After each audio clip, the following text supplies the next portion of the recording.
So I'm not addressing you guys today as that PlayStation gamer. I am addressing you as Michael. That's my actual birth name. I'm not going to go any further. Um, I was promising myself that I want to talk about quantum TV until I found a reason to. Till I found I guess you would say, real something about him that would really push me to talk about quantum TV. And when someone told me he made an anti Last of Us video, and then I actually checked it out, that's when I knew that was my call. I knew that's when it was time for me to come out and make a video. And I know I'm putting a little more extra effort into this because this disregard The Last of Us, which, if you can't tell by the background and all that stuff, I am a huge fan of. I am the biggest fan you'll probably meet of this franchise, to the point that I actually bought a comic, have a Last of Us coffee mug, and everything. So, with all that said, let's get into Quantum TV's piece of shit video. And for the record, I know he has some tweets out there that are really bad, like unbelievably bad, and I wish I had those. I know Mischief has made a video, talking about that stuff real quick, and I highly recommend you guys check him out. I'll actually post a link in the description below. But for all that said, let's actually respond to this video. Now, for the record, I might have to change a couple things, cut some clips and all that stuff, because Quantum TV apparently has been going around trying to copyright strike people's videos, which is why people even know about them to begin with, yet again regarding Mischief. But for all that said, let's get into it. Let me just say to everybody who is shocked right now, everyone who is literally shocked Pikachu facing, to stop. Because they literally told you from the day one reveal of this game exactly what kind of game it was going to be. They told you exactly what their direction was from day one. They were super aggressive against people who wanted gameplay and only wanted story-driven elements that made the last. For the record, I had to cut a part here that actually he talked about Naughty Dog putting an agenda over the game, which is like, I don't know where the hell this comes from. It's something I see a lot of actual Last of Us Part 2 haters say, is that, this is agenda pushing. How is this agenda pushing? The closest you get is the bigot sandwich line. That's it. That's it. And Seth actually did something that actually deserved to be called a bigot for. But then again, this guy and everything, got a strange feeling we're not going to be dealing with someone who's a neutral in that territory. Also, yeah, some people prefer story over gameplay. Woohoo. It's so funny, this is the same guy who gave Elden Ring so much crap because, that's a gameplay-focused game, and it was hard. He couldn't beat it. He couldn't even get past the second boss. But let's be real here. This is a man who likes to warp his criteria just because, I don't know, it's the fucking second day of the week. Of us part one, like so loved by everyone, the opening with Joel's daughter dying and that whole emotional scene, right? They don't want to make games like that anymore. They want political statements and your home and you to pay for those political statements because that's what they feel they should be getting paid for. They told you that the moment they revealed this game in the exact way they revealed this game. I've said it a gazillion times, and I'll say it again. If you are shocked about the direction they've taken with The Last of Us Part 2, you shouldn't be, because 2 women kissing is agenda pushing. Okay? Good to know. It's good to know Naughty Dog is pushing a progressive agenda. And, surprise, Ellie being gay isn't a plot point, for the record. It isn't. Never had been a plot point. Ellie is attracted to women just like how I'm attracted to women as well. It's not really the women we're attracted to, it's the person. But, actually thinking about that for about two damn seconds would actually require higher brain function. And by the way, this is actually a screenshot from the actual reveal trailer. Remember the one where she's sitting there playing the guitar, Joel walks in from like she just killing these guys? That was the actual reveal trailer. They didn't reveal it with the trailer with the kiss. No. They revealed it with this one, and I remember that exact reaction from it, because I had the same reaction of blowing out my damn microphone and screaming my freaking head off, because I wanted The Last of Us Part 2. And this was also at the same. Hey, question for you, Quantum. What event is this from? For the record, does anyone know where the event is from? Because I know. I'll give you a hint. Uncharted Lost Legacy was revealed at the same event. My dudes, they came out hitting everybody hard with what they decided in their direction. And now that people are seeing the full scope of the direction, now everybody's shocked all over again. They're just like, oh my God, I can't believe they did that. Really? You can't believe it? I mean, come on, my guy. They showed you. They showed you day one. And so for all the hatred this game is getting, it makes no sense. It should have received this level of flack and hatred from day one if there was truly a problem with the direction of the game, because they told you, again, from day one.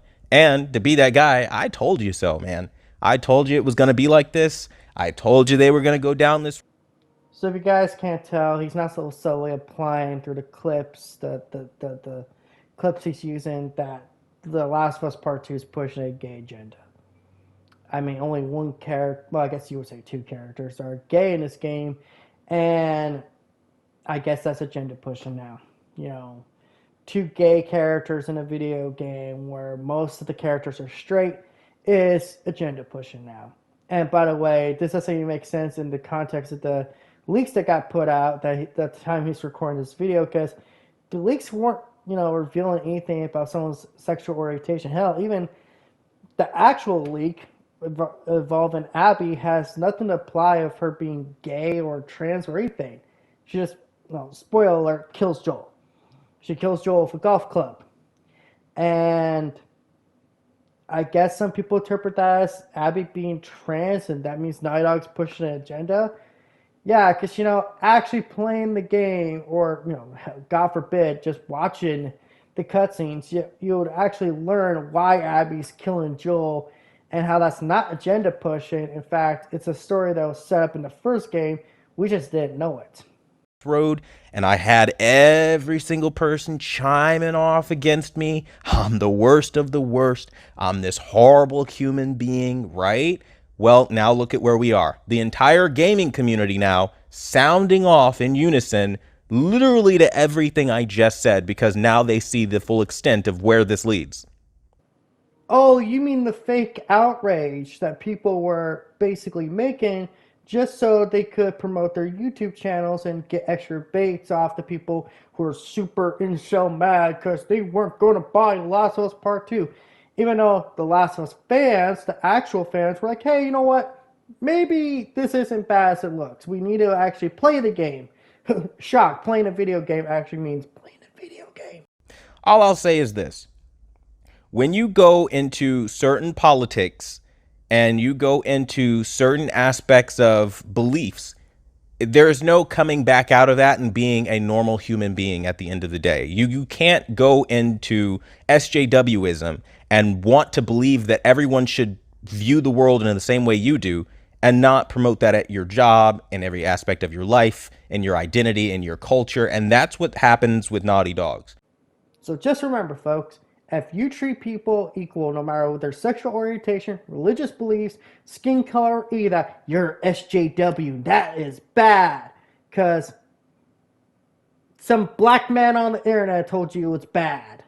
So you see games like Uncharted 4 where Nadine Ross is literally unstoppable, even though she's fighting two guys and clearly would be at a disadvantage. That doesn't matter. You see games like The Last of Us Part 2, The Last of Us Part 1. I mean, seriously, in The Last of Us Part 1, their DLC Left Behind, that should have told you what The Last of Us Part 2 had in store for you.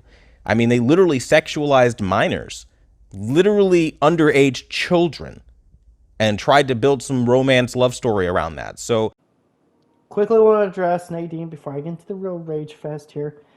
Nadine's trained to be able to fight off men.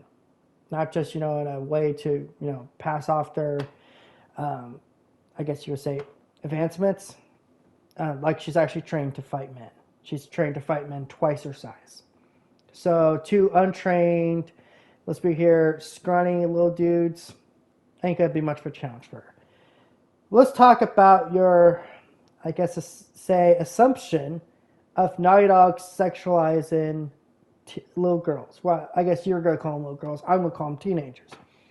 Riley and Ellie are above the age of 14. I think actually Ellie is 14. Riley might be 15. I'm not 100% sure about that. But they are teenagers. They are thinking with their hormones. They are thinking with their emotions. And in the context of what you're talking about, they actually are having a very dramatic moment. Riley, at that point, is about to leave, go with the Fireflies, and Ellie wants her to stay so that Ellie and Riley could be a couple, because Riley does really care about Ellie, and so does Ellie care about Riley.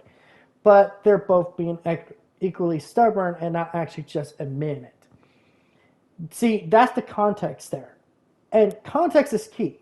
Because whenever you take a clip out of, the context, it makes it look bad. That's why the leaks looked real bad.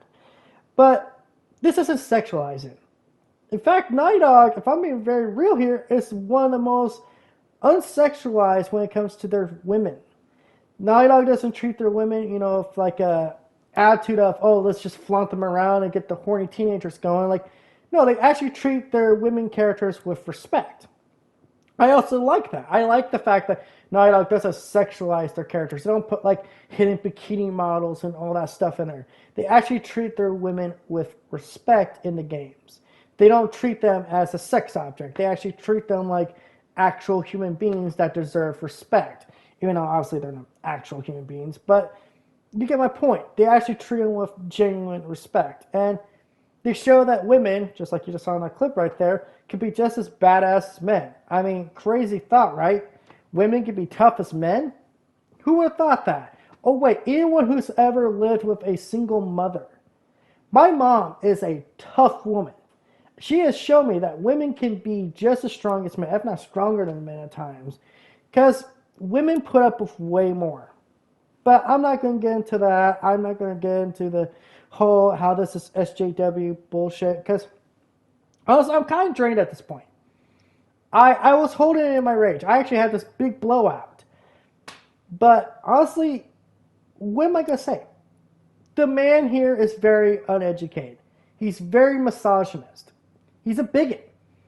He is someone who does not want gay characters in his video games. He does not want anyone who isn't straight in his games, or a man.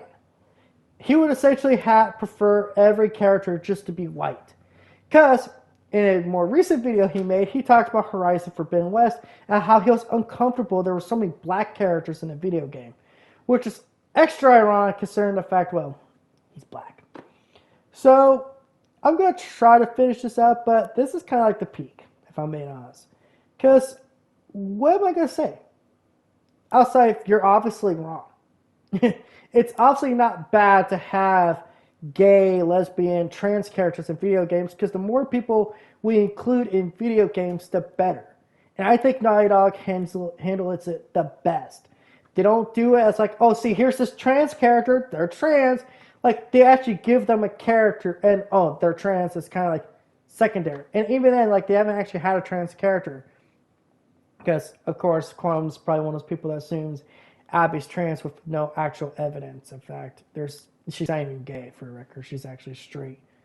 You might want to reconsider your current position if you are magically shocked at the direction of Neil Druckmann and his politics and how this game is shaping up. But what I will say is, don't buy Last of Us Part 2. It is trash.